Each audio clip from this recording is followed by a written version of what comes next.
Contribution था उस ज़माने में। तो और बहुत लिबरल सोसाइटी थी अलीगढ़ की, बहुत लिबरल ये था।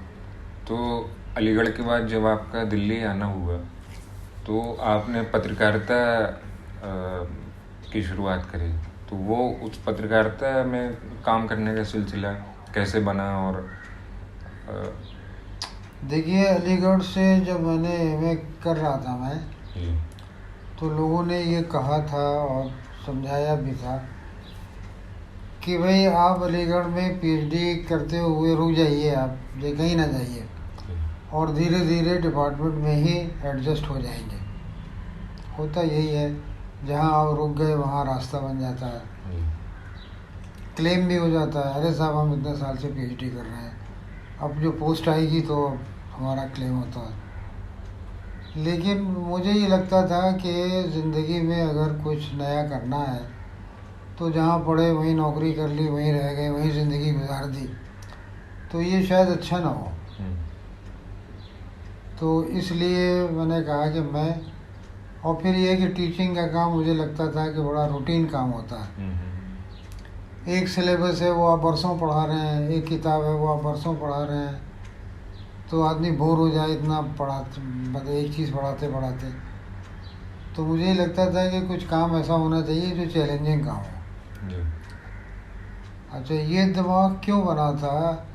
इस दिमाग बनने के पीछे ये था कि उस ज़माने में मैंने ची गुवेरा को पढ़ लिया था, उस ज़माने में मैंने माओ को पढ़ लिया था, उस ज़माने में जो वहाँ का पीडब्ल्यूए था उसमें जाया करता था, वहाँ की जो वो क्लासेस होती थी जो कि वो कम्युनिस्ट फ़िलासफ़ी की क्लासेस थी, वहाँ जाता था। तो उन सब को मद्देनज़र जो है वो ये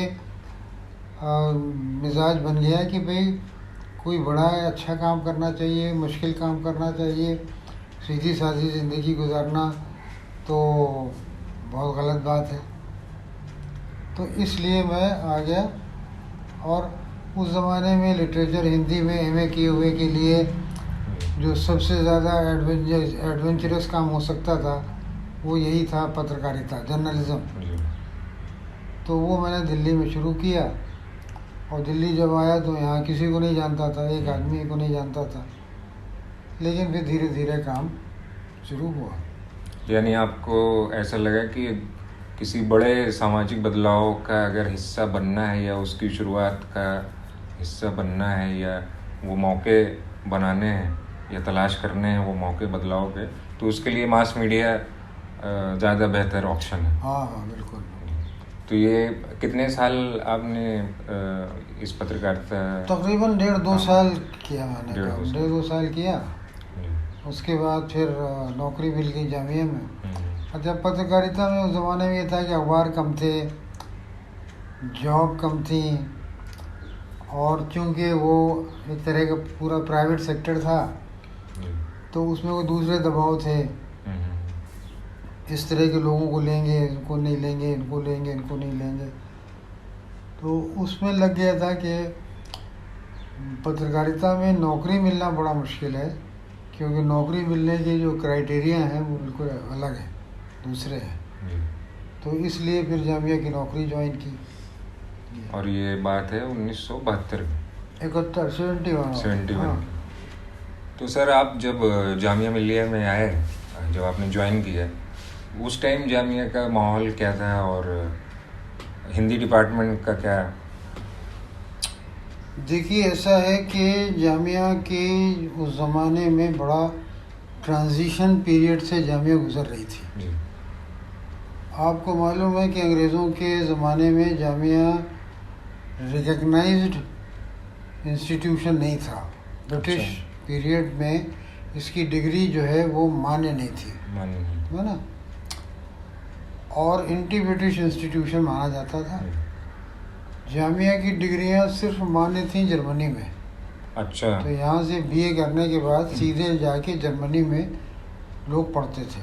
तो ये ऐसा क्यों था? मतलब ब्रिटिशर्स का तो समझ में आता है कि फ्रीडम मूवमेंट से निकला हुआ था, इसलिए कि जर्मन और इंग्लैंड में दुश्मनी थी। दोनों देश, जी जी।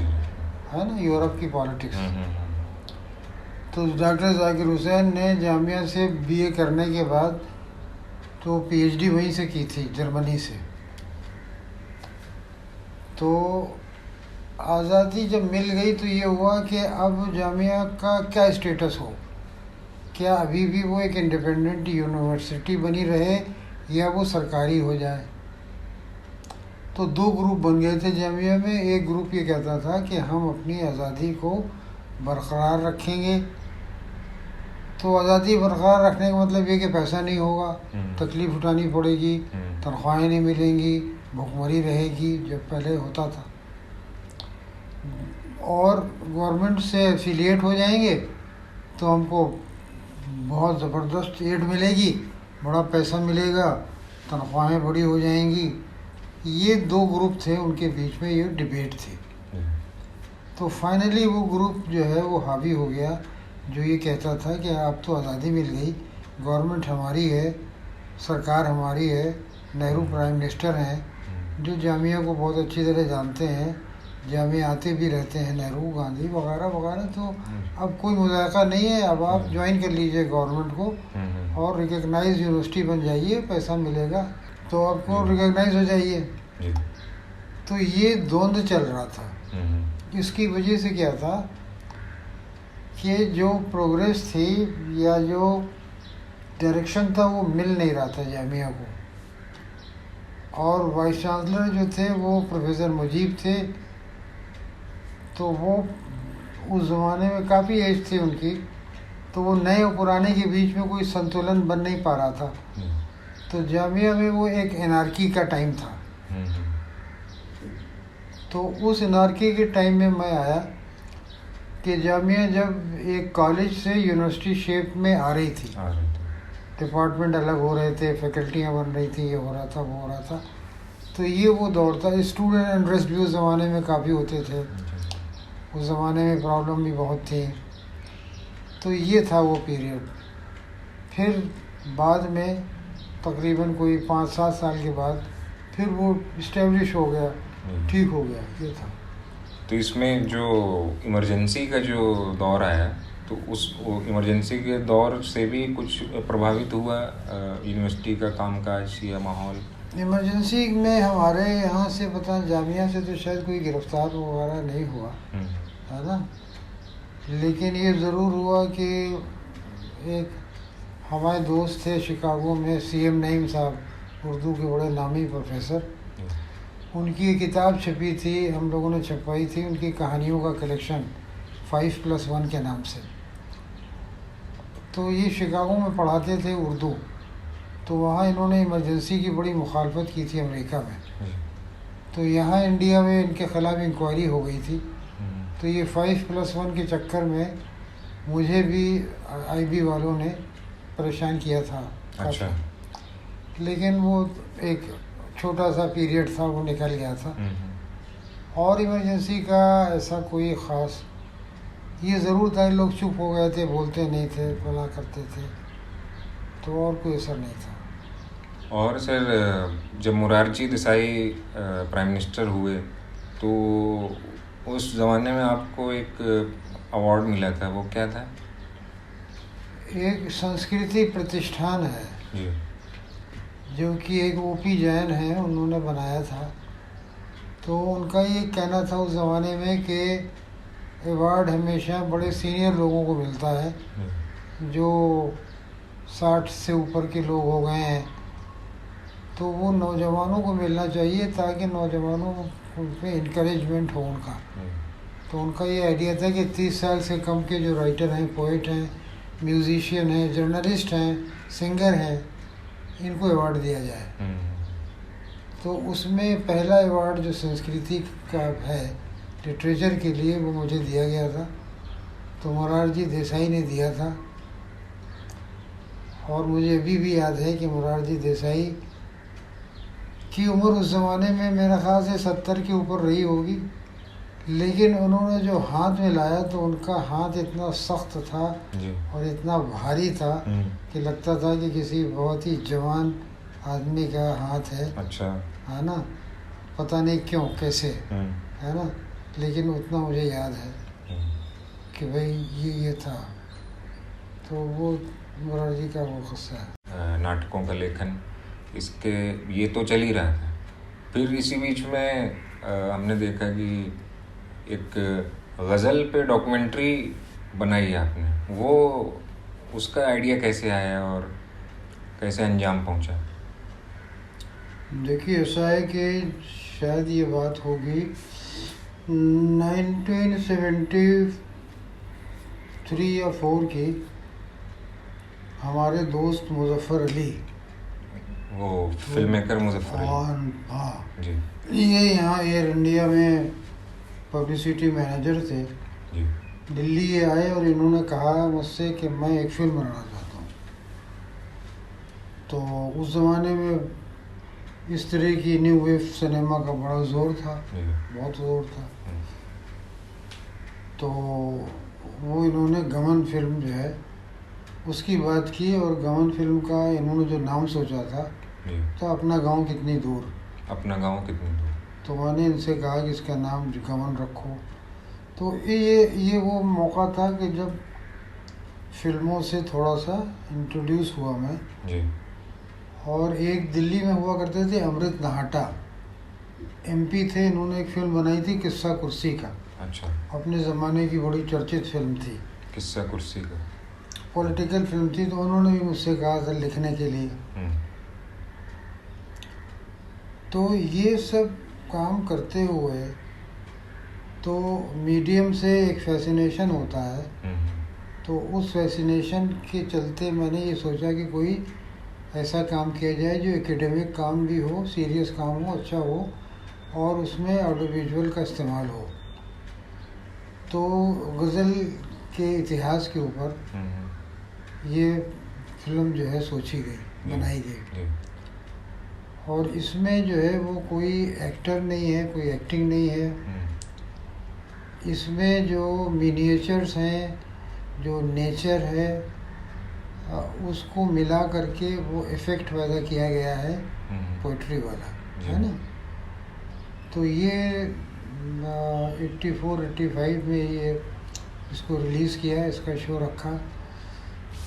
तो काफ़ी लोगों ने इसको पसंद किया। फिल्म को 16 mm पे बनाई थी ये, और 20 मिनट की फिल्म थी।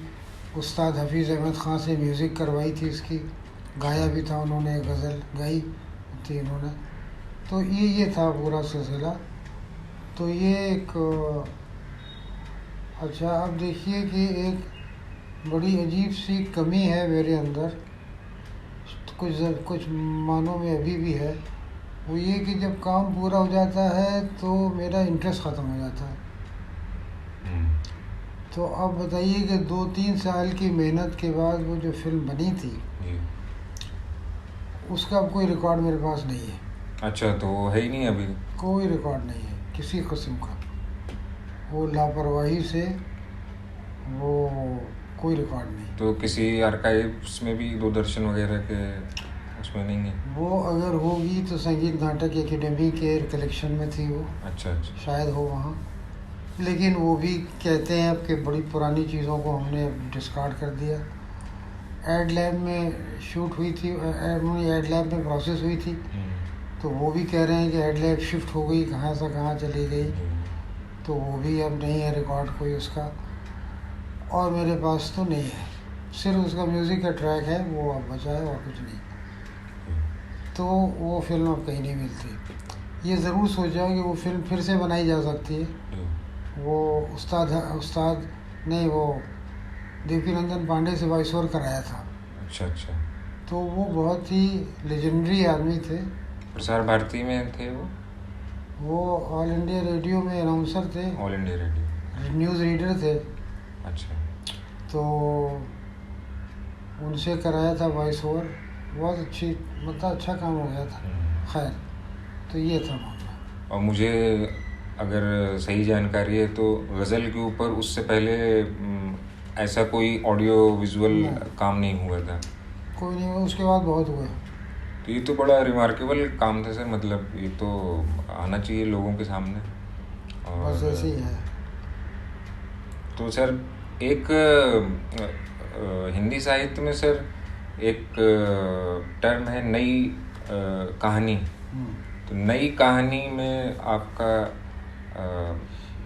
अगली पंक्ति में नाम आता है, तो नई कहानी का क्या मामला है? देखो, नई कहानी तो है कि जब आज़ादी के बाद जो कहानी लिखी गई, यानी 50s में जी 50s से लेके 60 के बीच में, उसको कहते हैं नई कहानी। उसके बाद जो कहानी लिखी गई वो 60-70 कहानी। 60-70 कहानी के बाद जो कहानी लिखी गई वो किसी हद तक जनवादी कहानी के तौर पे कहलाती है ना। तो नई कहानी के तो राइटर ये थे मोहन राकेश, कमलेश्वर, राजेंद्र यादव, मन्नू भंडारी, उषा प्रियवदा, है ना, वो बहुत ये पूरा ग्रुप जो है, तो ये उससे सीनियर थे ये लोग, काफ़ी सीनियर। कमलेश्वर से तो अच्छी मेरी जान पहचान थी, अलीगढ़ बहुत आते थे वो, उनको बुलाया जाता था वो, तो ये था। तो सर हम ये देखते हैं कि जब दूरदर्शन में डेली सोप का जब शुरुआत हुई और हम लोग और बुनियाद धारावाहिकों का सिलसिला शुरू हुआ, तो आपने भी एक धारावाहिक लिखा था बूंद बूंद नाम से। उसका कैसे हुआ? मतलब एक तरफ आप उपन्यास, कहानी और नाटक, देखिए मुजफ्फर अली के लिए लिख चुका था मैं जी, वो फिल्म हो चुकी थी उनकी, बन चुकी थी, गज़ल की कहानी बन चुकी थी। तो इसका मतलब ये है कि मीडियम से परिचय हो गया था, मीडियम में थोड़ा काम भी हो गया था। दूरदर्शन उस ज़माने में प्रपोजल मांगता था सिर्फ कागज़ पर, मतलब बिल्कुल और कोई फॉर्मेलिटी नहीं थी, सिर्फ कागज़ पे लिखिए, प्रपोजल डालिए। तो एक आदिवासी गांव की ये डेवलपमेंट की कहानी थी जो कि रियल स्टोरी थी, जिसमें मैं शामिल भी था। तो वो मैंने उनको प्रपोज कर दिया था, उन्होंने वो अप्रूव कर दिया, तो वो बन गई थी। और उसमें आलोकनाथ उस ज़माने में, राजा बुंदेला और नीना गुप्ता, नहीं नीना गुप्ता नहीं, राजेंद्र गुप्ता, और राजा, और ये अपना प्रीति खरे, ये सब लोग थे। तो 13 एपिसोड थे वो तो बड़ा लंबा किस्सा है, उसका मुकदमा चला, क्या हुआ क्या हुआ। अच्छा। एक बहुत बड़ा किस्सा, बहुत तवील मामला।